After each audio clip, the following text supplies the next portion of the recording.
প্রবাসী বাংলাদেশিদের বিপুল অংশগ্রহণের মধ্য দিয়ে যুক্তরাষ্ট্রের মিশিগানে অনুষ্ঠিত হয়েছে 3 দিনের federation of Bangladesh association of North America ফোবানার 38তম আসর। বাংলাদেশ এবং উত্তর আমেরিকার শিল্পীদের অংশগ্রহণে সাংস্কৃতিক উৎসব, সেমিনার, গল্প গানে যুক্তরাষ্ট্রের বুকে এক টুকরো বাংলাদেশ হয়ে উঠেছিল ফোবানার এই সম্মেলন। 39তম ফোবানার কনভেনশন অনুষ্ঠিত হতে যাচ্ছে কানাডার মন্ট্রিয়ালে। ফোবানার চেয়ারম্যান আতিকুর রহমানের তত্ত্বাবধানে আয়োজক host committee Canada Bangladesh solidarity president Ziaul Haque Zia.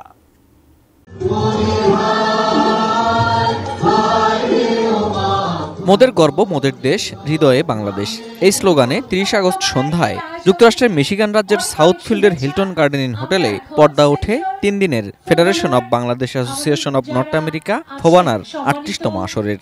উপস্থিত ছিলেন ফোবানার কেন্দ্রীয় ও হোস্ট কমিটির নেতারা।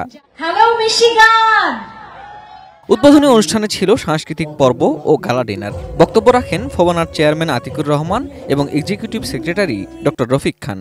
বাংলাদেশের এইটা অহরহ প্রতি বছর যে বন্যাটা হচ্ছে, how we gonna protect it, how we gonna save our people, এবং আমাদের যে বাংলাদেশের যে মারা যাচ্ছে গরিব যারা গ্রামে থাকে, তারা আমাদের সবার নৈতিক দায়িত্ব। আমরা যারা প্রবাসী আছি তাদের নৈতিক দায়িত্ব যে এটাকে যে মেইন রুটের মধ্যে যাওয়া এবং কিভাবে এটাকে সলভ করা যায় এটা করব। পরের 2 দিন উন্মুক্ত ছিল ফোবানা সম্মেলন।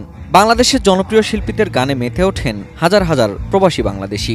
এক টুকরো বাংলাদেশ হয়ে ওঠে মিশিগানের হিলটন গার্ডেন ইন হোটেলের খেলার মাঠ। সাংস্কৃতিক আয়োজন ছাড়াও সেমিনার, বিজনেস নেটওয়ার্ক, কাব্য জলসার আয়োজনেও অংশ নেন প্রবাসীরা। 70টির বেশি স্টলে দেশি বিদেশি পণ্যের পসরা সাজিয়ে বসেন উদ্যোক্তারা। শেষ দিন 1 সেপ্টেম্বর অনুষ্ঠিত হয় ফোবানার বার্ষিক সাধারণ সভা। এতে চেয়ারম্যান হিসেবে আতিকুর রহমান ও নির্বাহী সম্পাদক হিসেবে নিহাল করিম নির্বাচিত হন। পরবর্তী আসরের অঙ্গীকারের মধ্য দিয়ে শেষ হয় ফোবানার জমকালো 38তম আসর।